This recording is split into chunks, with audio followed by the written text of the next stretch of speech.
కదా, శుభ్రంగా కడిగేశాడు కదా, మళ్ళీ ఎందుకు మురికి చేసుకుంటారు? మురికి కాకుండానే చూసుకోవాలి, పడిపోకుండానే చూసుకోవాలి. పొందుకోవటం తేలికే, దాన్ని అంతం వరకు కాపాడుకోవటం గొప్ప. పొందటం గొప్పేం కాదు, దానిని అంతం వరకు నిలబెట్టుకోవటం గొప్ప.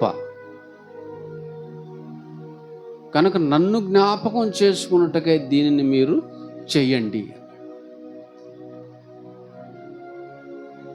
ఇప్పుడు చెప్పండి, నన్ను జ్ఞాపకం చేసుకోవడానికి దీనిని మీరు చేయాలంటే, ఒక ఆయన ఆదివారం అంటాడు, ఒక ఆయన శుక్రవారం అంటాడు, ఒక ఆయన నెలలో మొదటి వారం అంటాడు, ఇంకొక ఆయన డిసెంబర్ 31st నైట్ అంటాడు, ఇంకొక ఆయన 1 yearకి ఒకసారి, ఇంకొక ఆయన అయితే అసలు అవసరం లేదండి అంటాడు. అంటే అసలు ఆయన జ్ఞాపకం చేసుకోవటం అనవసరమైనా? ఇదండి పరమార్థం. అందుకే నేను ప్రతిరోజు లేఖనాల పరిశోధన పెట్టేవాడిని. అంటే ప్రతిరోజు వాక్యం చెప్పేవాడిని. వాక్యం ఎవరు? వాక్యమే యేసుక్రీస్తు వారు. అంటే ప్రతిరోజు వాక్యం మీకు చెప్తున్నానంటే ప్రతిరోజు యేసుక్రీస్తు వారిని మీకు జ్ఞాపకం చేస్తున్నాను అని. అంటే ప్రతిరోజు యేసుక్రీస్తు వారి జ్ఞాపకాల్లో మీరుండాలి, మీ జ్ఞాపకాల్లో యేసుక్రీస్తు వారు ఉండాలి. ప్రతిరోజు అందరూ రాలేరు గనక, ఆదివారం అందరూ వస్తారు గనక, వచ్చిన వాళ్ళందరూ ఈ రొట్టె ద్రాక్షారసం చేతులకు రాగానే ఎవరిని జ్ఞాపకం చేసుకోవాలి? ఆయనను జ్ఞాపకం చేసుకోవాలి. అదేంటండి, నన్ను జ్ఞాపకం చేసుకున్నట్టుకే మీరు దీనిని చెయ్యండి.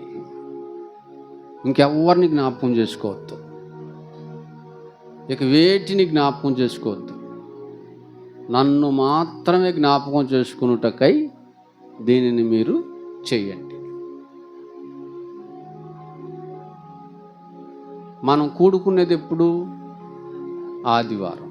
సహవాసంగా కూడుకునేది ఎప్పుడు? ఆదివారం. గనక సహవాసంగా కూడుకున్నప్పుడు ఖచ్చితంగా ఈ కార్యక్రమాన్ని మనం చేయాలి. అయితే బైబిల్లో ఉన్నటువంటి వారు కూడుకున్నారు. ఎలా కూడుకున్నారు? మరి ఎక్కువగా కూడుకున్నారు. మరి ఎక్కువగా కూడుకున్నారు. ఈ అపోస్తలుల కార్యం 20వ అధ్యాయంలో 7వ వచనాన్ని చూడండి. 7వ వచనాన్ని, అపోస్తలుల కార్యము 20వ అధ్యాయము 7వ వచనం. ఆదివారమున, అది ఏ రోజు విరిచారు రొట్టె? ఆదివారమున. మనం కూడుకుంటుంది ఎప్పుడు? ఆదివారమున. వాళ్ళు కూడుకుందెందుకు?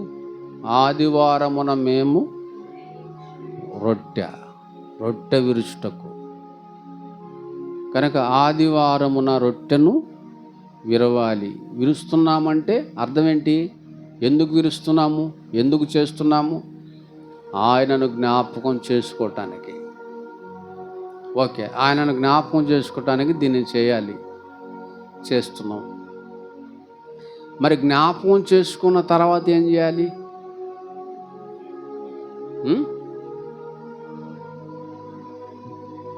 శరీరానికి సాదృశ్యమైన రొట్టె తినేసాం, ఆయన రక్తానికి సాదృశ్యమైన ద్రాక్షారసం తాగేసాం. పురుషులు అయితేనేమో కచ్చిపుతో మూతి తుడుచుకుంటారు, స్త్రీలు అయితేనేమో ఆ పైటి చెంగుతో మూతి తుడుచుకుంటారు, తుడుచుకొని వెళ్ళిపోతారు. అట్లా మూతి తుడుచుకొని వెళ్ళిపోండి అన్నాడా? ఏమన్నాడు? మొదటి కొరింథీ 11:26. మీరు ఈ రొట్టెను తిని ఈ పాత్రలోనిది త్రాగునప్పుడెల్లా ప్రభు మరలా రెండవ రాకడలో వచ్చే వరకు ఆయన మరణమును ప్రచురించుదురు. అంటే రొట్టె ద్రాక్షారసం తీసుకున్నటువంటి వాళ్ళు ఏం చేయాలి?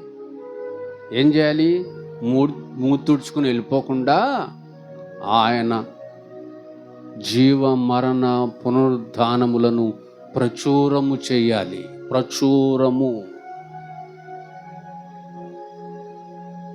ప్రచురం చేయలేరా? అయితే ప్రకటించండి. ప్రచురం చేయాలంటే డబ్బులు కావాలా? అవునా? డబ్బులు కావాలా? సీడీల రూపంలో సువార్తను ప్రచురం చేయొచ్చు. మంచి బుక్స్ రూపంలో సువార్తను ప్రచురం చేయొచ్చు.